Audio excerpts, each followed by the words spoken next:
오늘 말씀의 제목은 하나님의 뜻을 묻고 행하라입니다.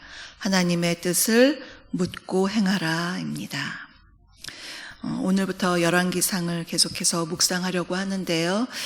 사무엘 하까지의 내용이 다윗 왕이 왕으로 등극하고 통치하는 그러한 이야기가 있었다면, 이제 열왕기상부터는 다윗 이후에 통일 왕국 시대가 어떻게 되는지, 그리고 분열 왕국 시대의 이야기가 펼쳐집니다. 이스라엘의 최고의 왕 다윗이었죠. 다윗이 40년간 통일 왕국을 아주 잘 다스렸습니다. 그런 그도 이제 나이가 들어서 아마 70세가 되었겠죠. 나이가 들어서 점차 쇠약해져서 죽음을 목전에 두고 있었습니다. 그런 그의 모습을 보면서 자녀들과 측근들은 이제 다윗 이후에 누가 왕이 될지 정말 큰 관심을 가졌는데요. 당시 다윗이 통치하던 이 통일 왕국 시대 초기에는 왕이 죽은 다음에 누가 왕위를 이을지에 대한 분명한 어떤 기준이 서 있지 않았습니다. 장자가 뒤를 이을 것인지, 아니면 왕이 지목한 사람이 왕이 되는 것인지, 그것이 명확하게 명시화되지 않았습니다. 그래서 여러 가지 혼란의 상황이 생겼던 것입니다. 오늘 본문이 있는 열왕기상 1장, 우리가 11절부터 봤는데요. 1절부터 10절 이 전반부를 보면요, 다윗이 후계자 세우는 것을 미루는 사이에 그의 아들, 넷째 아들인 아도니아가 왕위를 차지하려고 여러 가지 작업을 하는 것이 나옵니다. 아도니아는 압살롬의 동생이고 넷째 아들이고, 그런데 형들이 다 죽었기 때문에 지금 현재로서는 장자의 위치에 있었습니다. 그는 다윗의 죽음이 임박한 것을 보고 아버지가 이제 곧 돌아가시겠구나, 그런 생각을 하면서 왕이 되고 싶어서 아버지의 허락을 받지 않고 스스로 왕이 되고자 했습니다. 5절을 보면요, 아도니아는 이렇게 말합니다. 스스로 높여서 이르기를 내가 왕이 되리라. 아버지의 어떤 허락이나 아버지의 지목을 받은 것이 아니라 스스로 자신을 높였습니다. 그러면서 이제 무엇을 하느냐? 정치적인 기반을 구축했습니다. 먼저 자신을 보좌할 군사들을 모았고요. 7절을 보면 자신의 측근을 세웠는데 다윗의 군사령관이었던 요압, 또 종교 지도자인 아비아다를 자기 편으로 영입했습니다. 그리고는 자기 지지하는 왕자들과 또 측근들을 모아놓고 잔치를 벌였습니다. 이미 내가 왕이다, 이렇게 공포하면서 잔치를 벌였습니다. 그렇지만 당연히 자신을 따르지 않는 사람들은 그 잔치에 초대하지 않았습니다. 10절을 보면요, 선지자 나단, 브나야, 다윗의 용사들과 동생 솔로몬, 이런 사람들은 잔치에 청하지 않았습니다. 이렇게 아도니아가 왕이 되려는 과정을 살펴보면 아버지 다윗의 허락을 받지도 않았고, 또 왕이 되는데 여러 가지 절차, 이런 과정도 다 무시하고 자기 마음대로 행하고 있고요. 더군다나 이스라엘의 진정한 왕은 하나님이신데 하나님께 기도하거나 물었다는 내용이 전혀 없습니다. 이런 상황 속에서 이렇게 왕위 계승의 위기가 가득한 가운데 오늘 본문 11절이 시작이 됩니다. 여기서 선지자 나단과 밧세바가 이러한 권력 다툼의 위기 가운데서 어떠한 기지를 발휘해서 하나님의 뜻을 펼쳐나가고 있는지 우리가 말씀을 통해서 한번 알아보겠습니다. 첫 번째로 충직한 사람의 지혜로운 조언입니다. 충직한 사람의 지혜로운 조언, 이것이 참 중요합니다. 우리가 나단 선지자 하면 많이들 들어보셨죠? 참 익숙합니다. 다윗이 밧세바와 동침한 다음에 그 죄를 덮고자 우리아를 죽도록 지시했을 때 나단이 다윗을 찾아가죠. 그래서 그의 잘못을 지적하며 회개를 촉구했습니다. 당시 다윗은 왕이었습니다. 절대 권력을 지닌 다윗 왕이었는데 참으로 두려운 존재죠. 그럼에도 불구하고 나단은 하나님의 종, 선지자로서 왕에게 가서 하나님의 뜻을 말하면서 회개를 촉구했습니다. 그것을 듣고 신앙이 있었던 다윗은 하나님 앞에 깊이 회개하고 하나님의 뜻을 세우면서 나라를 통치할 수 있었습니다. 이 나단 선지자, 그는 사람, 왕의 비유를 맞추기보다는 하나님의 뜻을 세우는데 그의 사명을 다했습니다. 그래서 왕을 진정으로 잘 세워나가기를, 그의 영혼이 잘 서고 또 그가 바른 태도를 가지고 하나님 앞에서 나라를 잘 다스릴 수 있도록 그렇게 조언했던 충직한 사람이었습니다. 다산 정약용이 이런 말을 했습니다. 간쟁에 대해서 말을 했는데요. 간쟁이라는 뜻은요, 왕의 옳지 못한 행동이나 잘못된 국정 운영에 대해서 비판하고 논쟁하는 것을 말하는데, 다산 정약용이 이런 말을 했습니다. 왕에게 간쟁을 하는 신하는 배반하지 않는다 라고 했습니다. 왕에게 아첨하는 것이 아니라 이 간쟁, 왕이 잘못된 길을 갈 때 왕이시여 그러시면 안 됩니다, 이렇게 정확하게 말을 하면서 올바르게 하려고 애쓰는 그런 사람은, 그런 신하는 배반하지 않고 충직한 신하가 된다라고 했습니다. 지금 다윗에게 나단이 그러한 사람이었습니다. 그러한 일 이후에 다윗과 밧세바 사이에서 태어난 첫째 자녀는 죽었죠. 그렇지만 그 이후에 솔로몬이 태어난 다음에 하나님은 나단을 다윗에게 보냅니다. 다윗이 아들의 이름을 솔로몬이라고 지었을 때 하나님은 나단을 보내서 그의 이름을 여디디야다, 솔로몬의 또 다른 이름은 여디디야입니다. 하나님의 사랑을 받은 자, 여호와께서 사랑하셨다라는 뜻입니다. 그것을 나단을 통해서 전해주셨습니다. 아마도 짐작컨대 나단은 그런 하나님의 뜻을 전달하면서 하나님이 참 이 솔로몬을 사랑하시는구나, 그러면서 솔로몬을 더 주목해서 봤을 것 같습니다. 그의 성장기나 그가 차기 왕으로서 괜찮은 사람인지 계속해서 주목해서 봤을 것 같습니다. 이와 같이 다윗 왕에게 있어서 나단 선지자는 계속해서 하나님의 뜻을 전해주는 선지자였는데요. 그랬던 나단이 이제는 다윗의 후계자를 세우는 일에서도 자신의 의견이나 어떤 정치적인 상황을 보는 것이 아니라 하나님의 뜻이 무엇인지, 그리고 평소에 다윗의 뜻이 어디에 있었는지 그것을 헤아리면서 이 후계자 세우는 일이 잘 세워지도록 지혜롭게 일을 처리해 나감을 볼 수가 있습니다. 한편 밧세바의 입장은 당연히 자기 아들이 왕이 되기를 바랬겠죠. 그러나 그것을 위해서 혼자의 힘으로는 너무나 역부족이었습니다. 그러한 상황 속에서 나단이 밧세바에게 여러 가지 조언을 해줍니다. 12절을 보시면요, 오늘 요절 말씀인데요, 이제 내게 지금 여기서 나는 나단 선지자입니다. 이제 내게 당신의 생명과 당신의 아들 솔로몬의 생명을 구할 계책을 말하도록 허락하소서.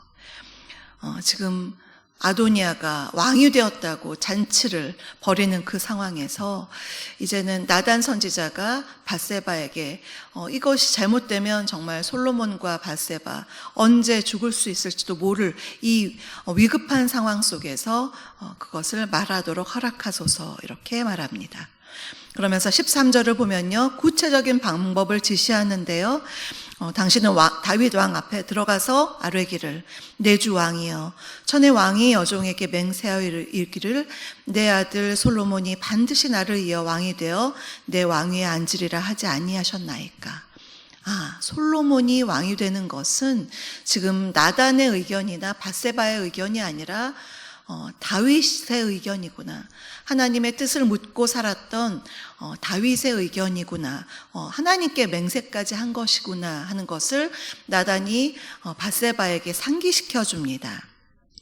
비록 지금 다윗은 노쇠하여서 거동하기가 힘들고 아도니아는 이미 아버지를 무시하고 자기 멋대로 행하면서 그렇게 잔치를 벌리는 그러한 상황이지만 이러한 여러 가지 솔로몬이 왕이 되는 것이 하나님과 다윗의 뜻이라는 것을 다시 한번 상기시켜 주면서 밧세바가 이제 다윗에게 갈 수 있도록 대책을 마련해 주는 나단의 모습을 볼 수가 있습니다.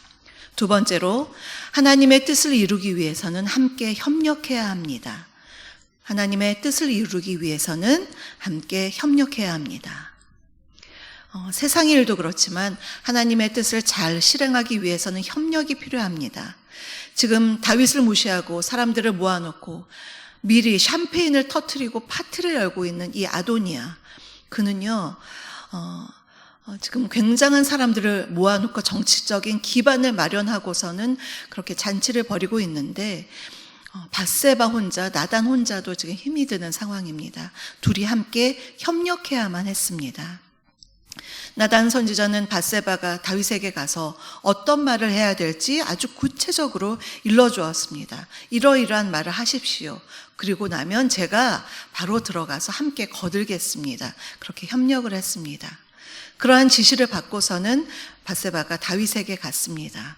그리고 나단이 일러준 말 그대로 지금 왕이 누가 왕이 되어야 할지, 솔로몬이 왕이 되는 것은 다윗 왕의 뜻이지 않았습니까? 그것을 다윗에게 말하고요.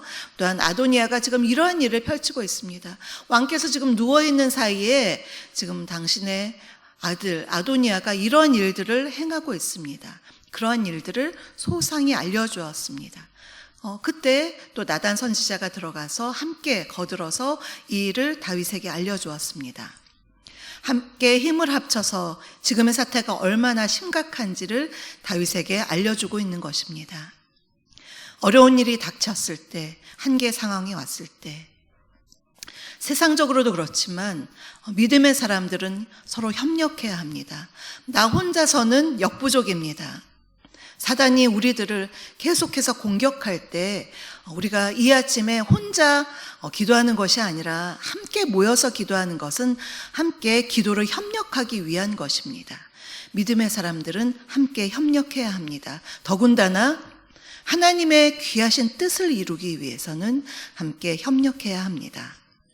세 번째는 모든 일에 하나님의 뜻을 묻고 행해야 합니다. 모든 일에 하나님의 뜻을 묻고 행해야 합니다. 나단 선지자는 지금의 상황에 대해서 27절 중반절을 보시면요, 왕께서 내 주 왕을 이어 그 왕위에 앉을 자를 종에게 알게 하지 아니하셨나이다 라고 했습니다. 이것을 바꿔 말하면 어떤 말일까요? 왜 이렇게 중요한 일, 후계자를 세우는 일에 왜 이렇게 미루고 계셨나요? 하나님께 이것을 미루면서 왜 종에게 미리 말씀하지 않으셨나요? 이렇게 말하고 있는 것입니다. 자신이 통치할 때 잘 다스리는 것이 참으로 중요합니다. 그러나 자신 이후에 나라를 잘 다스릴 후계자를 세우는 일 또한 굉장히 중요한 일입니다. 그러나 다윗은요, 그의 죽음을 앞에 두고도 이 일을 정말 미적미적하고 있었기 때문에 지금 자녀들 사이에서 큰 이런 권력 다툼이라는 혼란이 생긴 것입니다. 우리는 중요한 일은 말할 것도 없고 우리 삶의 모든 일에 있어서, 특별히 선택의 기로에 있어서 반드시 하나님의 뜻을 묻고 또 물어야 하겠습니다. 그리고 그 뜻을 알았다면 그대로 행해야 합니다. 우리는 다음 주에 아주 중요한 일을 앞두고 있습니다. 총선을 앞두고 있습니다. 지금 한창 선거전이 뜨거운데요. 인사가 만사라는 말이 있습니다. 좋은 인재가 적재적소에서 있을 때 얼마나 놀라운 일들이 있는지 우리가 너무나 잘 압니다. 기업도 그렇고 교회도 그렇고 나라도 그렇습니다. 지금 그 어느 때보다도 우리에게는 분별력이 필요합니다. 지금 후보자들이 여러 가지 공약을 하고 있는데 정말 그 공약을 보면서 우리가 분별을 해야 합니다. 후보들 가운데는요, 아도니아처럼 스스로를 높여서 사람들을 막 편가르면서 권좌에 앉을 생각이 가득한 그러한 후보도 있을 거고요. 또는 진정으로 국민을 위해서 봉사를 하려는 마음을 지닌 사람도 있을 것입니다. 그래서 우리에게는 주님이 주시는 분별력과 판단력, 지혜가 필요합니다. 후보의 출신지나 학벌, 소속 정당 이러한 것을 뛰어넘어서 정말 하나님의 뜻이 머무는 사람이 어떤 사람인지, 하나님의 마음에 합한 사람이 누구인지 우리가 인간적인 눈보다는 그것을 뛰어넘어서 기도하면서 하나님의 뜻을 우리가 구하는 것이 너무나 중요합니다. 그렇지 않아도 남과 북이 이렇게 분단되어 있는데 자꾸 분열을 조장하는 사람, 상대를 비난하고 흑색 선전에 몰두하는 사람, 정말 바람직하지 않겠죠. 이러한 선거를 계기로 해서 정말 좋은 사람들이 잘 세워지도록 우리가 열심히 나라를 위해서 기도해야 하겠습니다. 오늘 우리는 다윗의 후계자를 세우는 일을 살펴보면서 세 가지를 알아보았습니다. 첫 번째로 충직한 사람의 지혜로운 조언, 그것이 얼마나 중요한가를 보았고요. 둘째로 하나님의 뜻을 이루기 위해서는 함께 협력하는 것이 필요하구나, 그런 것을 보았고, 세 번째, 모든 일에 하나님의 뜻을 묻고 행해야 한다는 것을 알았습니다. 우리의 모든 삶 가운데 하나님의 뜻을 물어야 하겠지만 더군다나 선택의 기로에 있을 때, 또한 중요한 일을 앞두고 더욱더 열심히 하나님의 뜻을 묻고 구하여서 그 뜻을 행하며 살아가는 저와 여러분, 우리 모두가 될 수 있기를 주님의 이름으로 축복합니다. 오늘의 말씀을 생각하시면서 찬송가 420장을 함께 부르시겠습니다.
지금은 우리 주 예수 그리스도의 은혜와 아버지 하나님의 다함없는 사랑하심과 성령님의 내주, 교통, 충만케 하심이 모든 일에 주님의 뜻을 묻고 그 뜻을 분별하며 행하기를 원하는 사랑하는 성도님들 머리 위에와 그 가정과 일터 위에, 우리 주사랑교회 위에, 우리 나라 위에 지금부터 영원토록 함께 하옵시기를 간절히 축원하옵나이다.